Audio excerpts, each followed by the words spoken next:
Oi, meu nome é Laira, eu sou a mãe oncológica e hoje eu vou continuar a parte 2 da história da Naju. Como eu tinha falado no último capítulo, foi quando ela chegou, né, do transplante de medula para comemorar o aniversário dela, que a gente ficou muito feliz. E conseguimos fazer uma festinha, só a gente dentro de casa mesmo, porque o pós-transplante é muito complicado, tem muitas regras e como ela tá com os níveis, é como se ela zerasse, né? Ela vira um bebê novamente, então ela não poderia ter contato com nada. Então a gente fez aqui bem, só a gente mesmo, até por conta da Covid também. E foi um dia muito feliz. Mas no outro dia, a Juju começou a dar algumas dores na barriga. A gente desconfiou que poderia ter sido de alguma coisa que ela comeu no aniversário, mesmo a gente tendo todo o cuidado, né? E tivemos que ir para o hospital. Mais uma das intercorrências, né, gente? Porque desde do diagnóstico é assim, a febre vem do nada, sem explicação, e você não pode esperar. Você não pode esperar 2 horas para uma criança oncológica. Você tem que sair correndo. A febre veio, você sai correndo para o hospital. E aí no hospital começam a fazer os exames, né, a bateria de exame, para entender da onde vem essa febre. E foi mais ou menos o que aconteceu também. Deu uma dor de barriga muito forte e logo após veio uma febre. E aí a gente teve que sair para o hospital correndo, né, no outro dia. E começou uma bateria de exames, fizeram vários exames, e aí nisso tudo descobrimos uma pedra na vesícula. Foi um terror, né? Porque a Ana Júlia estava bem debilitada já, a gente ficou bem assustado. E os médicos precisaram saber o que fariam ali naquele momento, porque ou deixavam, porque a Ana Júlia ia fazer ainda mais uma parte do transplante.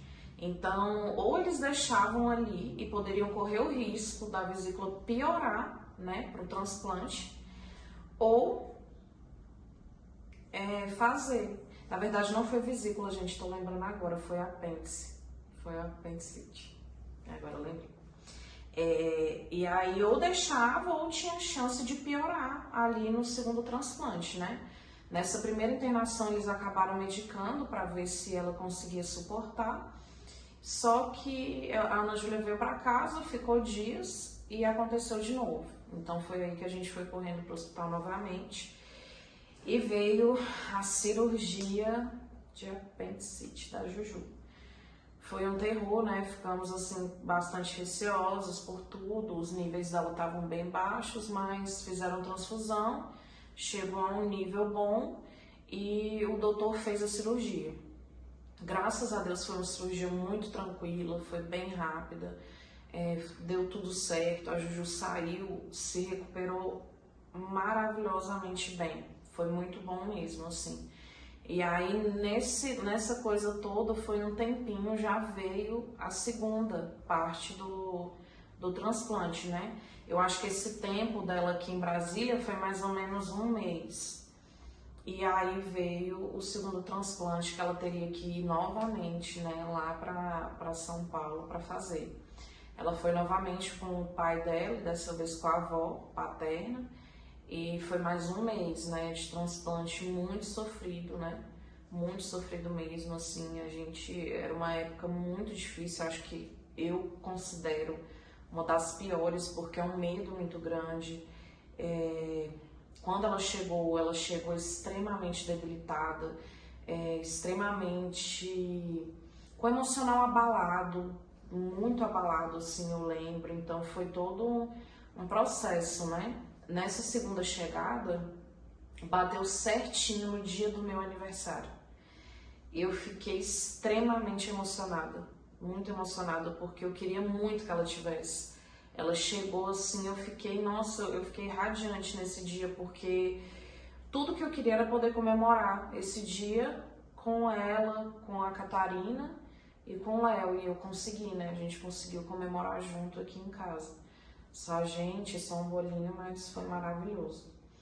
E aí continuou a batalha, né? Veio radioterapia, que a Juju fez várias. Na verdade, eu tenho até que fazer as contas da quantidade, né, de químios, de rádios, porque foram várias e várias vezes. Ela fez rádio no crânio, fez rádio aqui na região, né, da suprarrenal. E na época da rádio, foi até... Eu lembro que um dos problemas, assim, é que no local do crânio que ela fez a rádio, ficou até um buraco nele ali, o cabelo não crescia o cabelo só ao redor, né? No local da rádio não crescia.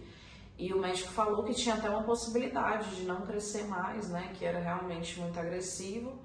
E graças a Deus, depois de um tempo e tal do tratamento, voltou a crescer normalmente no local, e eu fiquei muito feliz, e ela também, né, que era uma preocupação enorme da Ana Júlia, né, esse cabelinho dela. E nisso veio, com isso tudo, veio também vários processos no transplante de medula.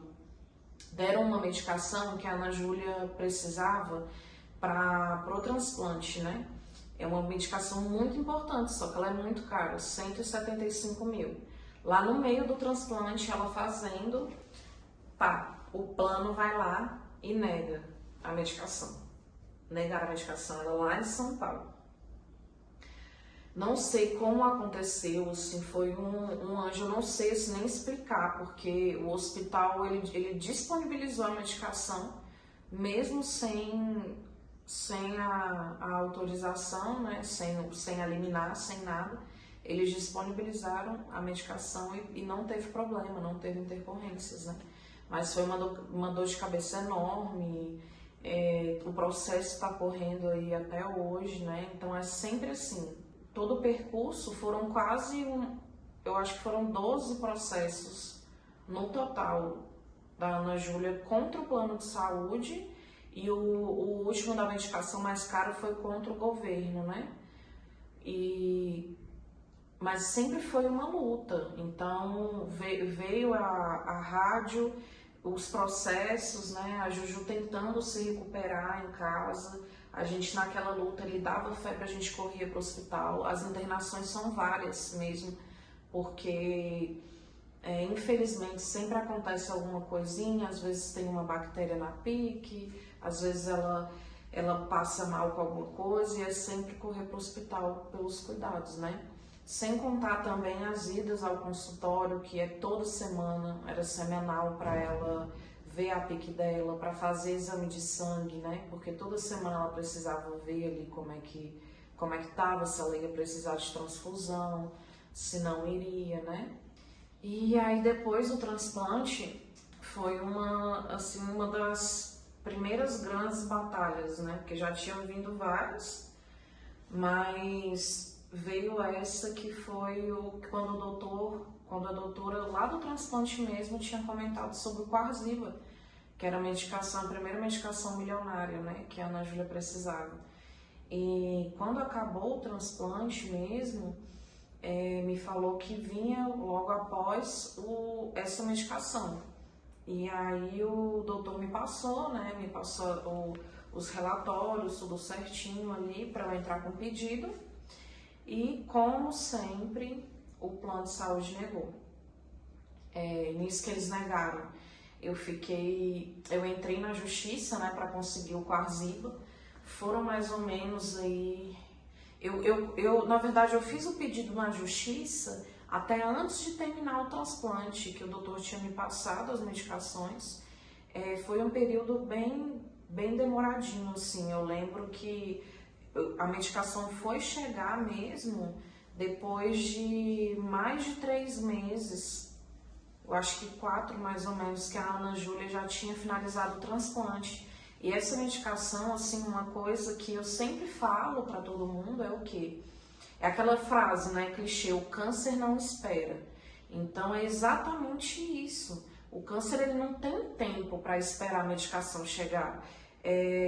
Assim, ela termina o transplante, o correto seria ela já iniciar com o Qarziba, porque o Qarziba, ele é uma imunoterapia, né? Ele eleva as taxas ali, luta, porque naquele momento o corpo dela já não tinha mais doença.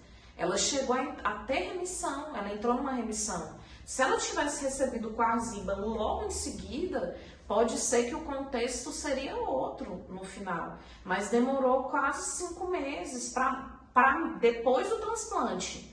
O processo é maior do que 5 meses, né? Porque eu entrei antes, ainda consegui correr. E nisso foi uma luta danada para a gente conseguir, né? Pela justiça, a gente lutou, foi atrás.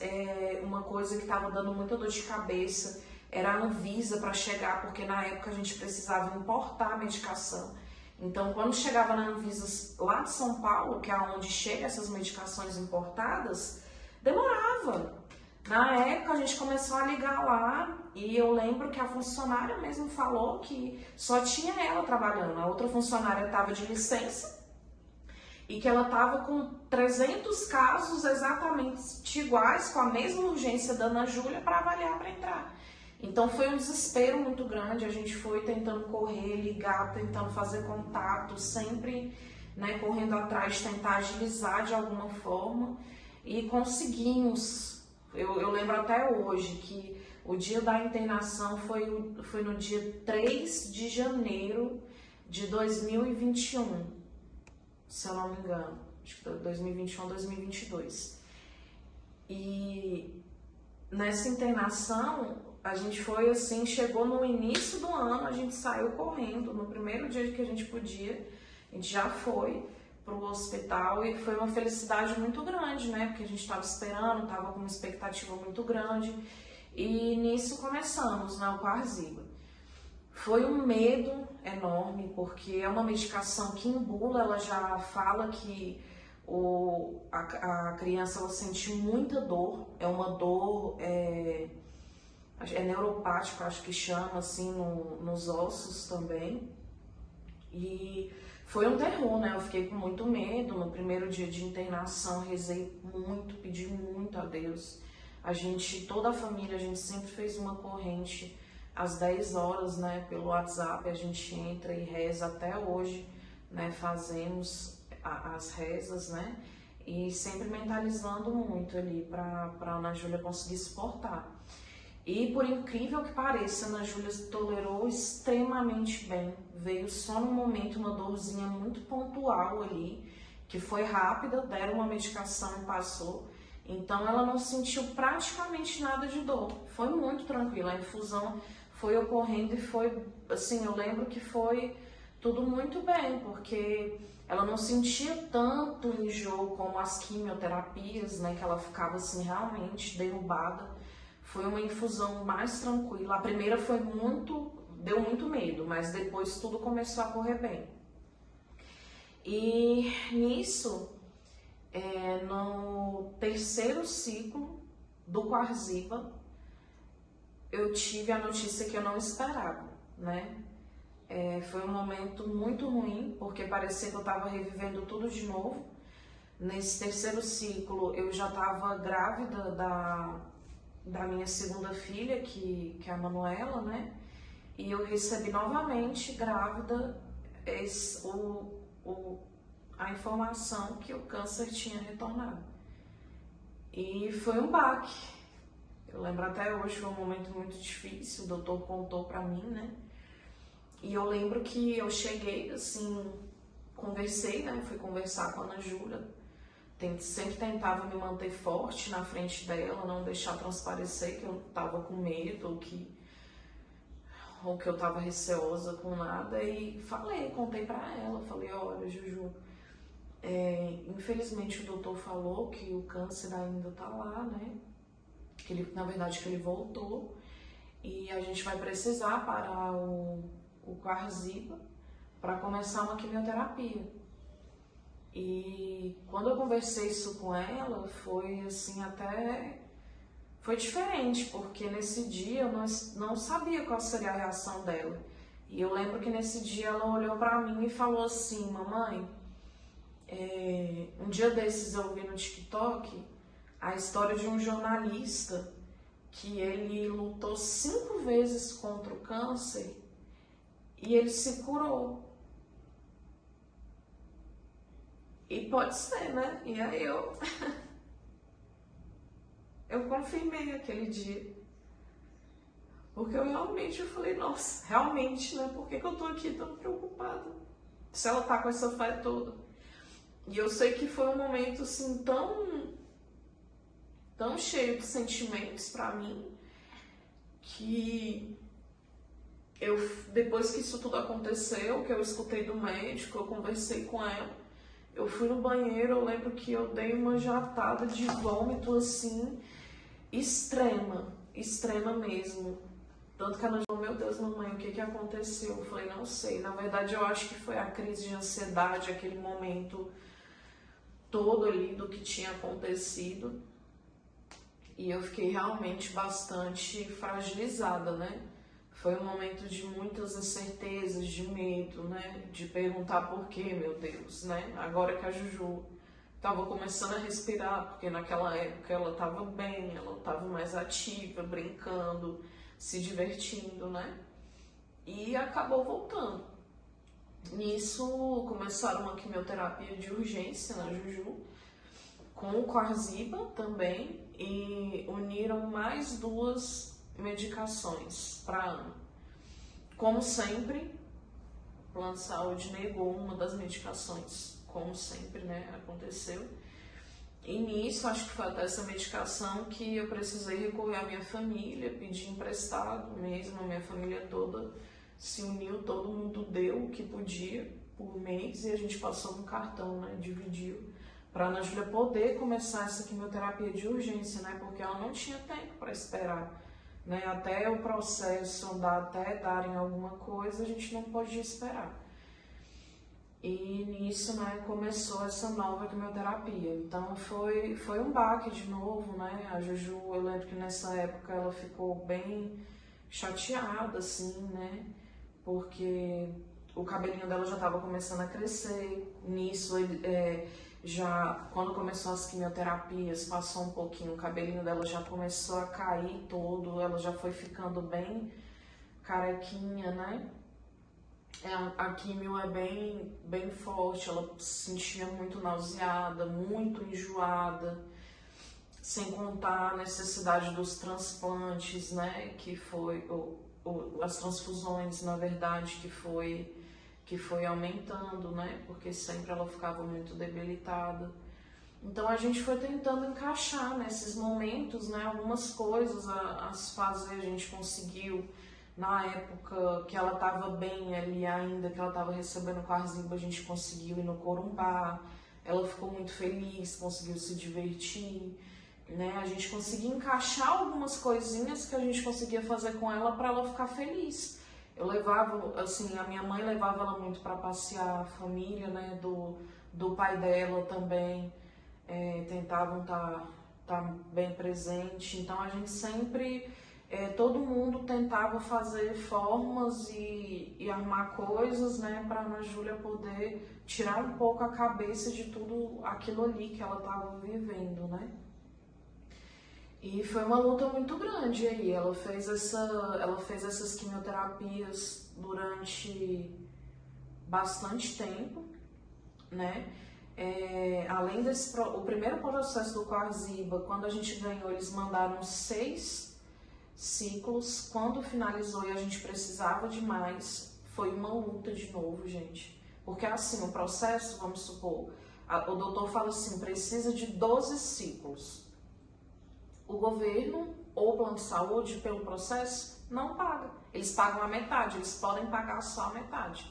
Então foi exatamente isso que eles fizeram, pagaram 6 ciclos, chegou 6 ciclos, ela já tinha usado 3 no Qarziba normal.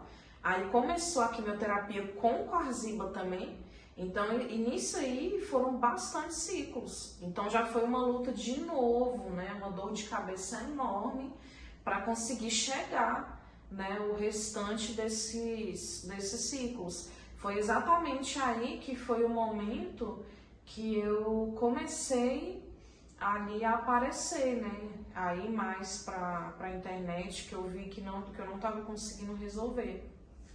E nisso tudo, a doutora me informou, né, eu fui fazendo os exames, a gente começou a ver que a quimioterapia com Qarziba, ela não estava surtindo efeito, mas ela também não estava aumentando, né? Não estava aumentando nem estava diminuindo.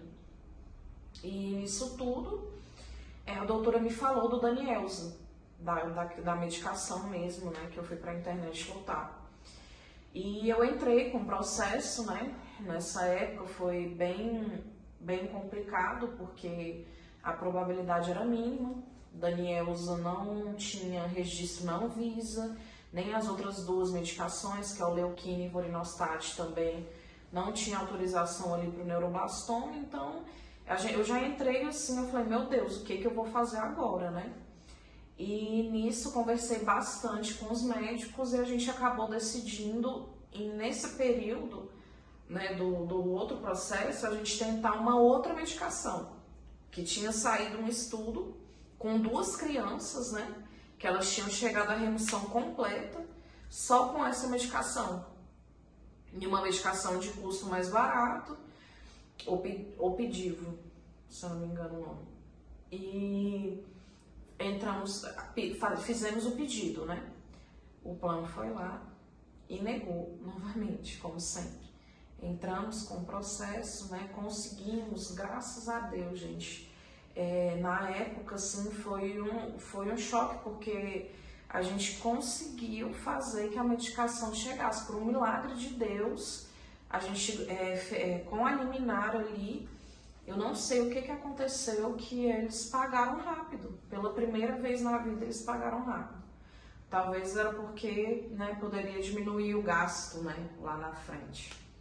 Então, chegou a medicação, a gente começou a fazer essa aqui, na verdade ela é uma imunoterapia, e a Juju começou a fazer com ela, mas ali mais ou menos no 3º, 4º ciclo a gente fez os exames, as baterias de exames novamente e verificou que não estava surtindo efeito também, que na verdade tinha aumentado um pouco o câncer da Juju.